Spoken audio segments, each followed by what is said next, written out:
Good morning kabrikat, good morning kapawpaw, another day, another task, pero kakayanin para sa kinabukasan. Marami pang utang, bawal tumigil, no?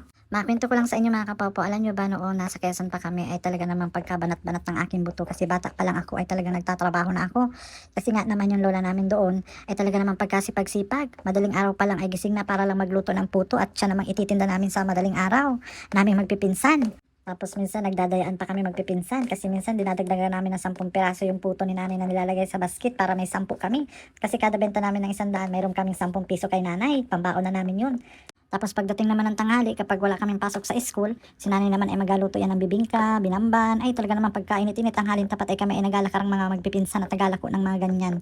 Ewan ko kung natatandaan pa ako ng mga tao dyan sa Quezon. Tapos minsan ay mauwi ako sa bahay, nagangarahab na. Kasi yung isa kong customer na talaga naman pagkaloko-loko, ay talaga naman kinagatan ba naman niya yung bibingka at binalik sa basket ko. Gulping galit ko ba, kapag uwi ako sa bahay, taga-iyak ako. At nung bata pa naman ako, ay pagkalandi-landi ko rin naman, kaya ako ay napagtripan ng mga tao doon sa bayan ng San Narciso. At pag ako daw ay nagalakad, ay talaga naman parang pato, pakinding-kinding. Huwag kakapapo, at pagkalandi-landi ko mambiro noon, nagatinda ako ng puto at kutsinta. At naituno pa ang pagsigaw ko ng puto at kutsinta. Puto, kutsinta, mainit pa. Ay gayon. Tapos pagdating sa school ay patay, ngarahab na naman si Jumar, gaon ng pinagtripan na ng mga kaklase at ang tawag sa akin ay puto.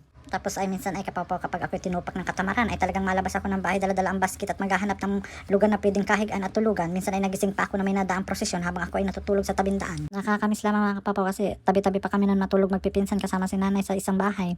Tapos pahirapan pa kami magising ng kapaw-paw, pilitan pa, talagang kanya-kanya pandramahan. Minsan nagagalit pa kami noon. Nakaubos kami ng puto ay grupin tutuwa at mayroon kaming 10 piso kada 100. Pag naubos namin yung 100 puto ay may 10 piso, pambaon na namin yun. Nagapang away pa kami sa daan kasi nagaunahan baga naman sa sa mga suki. May kanya-kanya kasi kaming mga suki ay pag naunahan ng isa, gruping galit ng isa. Tsaka kapaw po alam namin kung saan yung lugar na mabenta, kaya talagang paglabas namin ng pinto ay kanya-kanyang unahan. Ay nakakamiss man biro at halatwag ako'y bumalik ng Quezon ay ako na ang magaluto ng puto't kutsinta dyan. At siyang ako na rin ang magalako. At hindi lang yung kapaw po kasi bawal sa amin ang day off ng mga panahon yung mga kabataan kami. At kapag si nanay ay nagkasakit ay kanya-kanya kami bangon mga magpipinsan. At tulong-tulong kami ang nagaluto ng puto. Ay nakakamiss man biro si nanay. Yan, ang sarap pa naman ng puto't bibingka noon. At talaga naman pag yung mainit-init pa ay talagang inangam-ngam ko ang puto noon. Ay nakakamiss man biro si nanay kasi kahit ganun lamang ang inagawa noon ay talaga namang nakakakain kami ng 3 beses sa araw. Ni minsan di kami nakaranas ng gutom doon kay nanay sa sobrang sipag at saka hindi pati mareklamo. Yan ang sipag ng matanda na yun. Kaya ay napaka talaga namang kamahal-mahala namin lahat. Minsan pa ay pag malapit na ba sumikat yung araw ay talagang ako yung mangyak-ngyak na at marami pang puto. Minsan ay nagagalit pa ako. Kung tanot hindi nabili sa akin yung mga suki ko. Ay nakakatawa man biro kapaw kasi gulpi man ang galit ko nun sa loob-loob ko. Sabi ko, nasaan mo itong mga tao na to? Ba't hindi to nabili ng puto?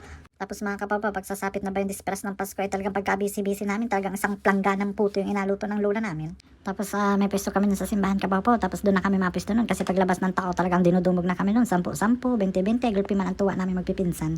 May dala-dala kami lamisa at saka bangko, saka doon nakaredy na lahat. Ay talaga namang inadumog kami ng mga customer nun pagkalabas ng simba. Tapos mga kapapa, nung kapanahonan yun ay talaga naman nagatampot inggit kami nun sa mga kabataang nagasipaglaro. Ay ngayon ay narealize ko na talagang napakaswerte pala namin kasi naranasan namin yung ganong bagay ay masaya.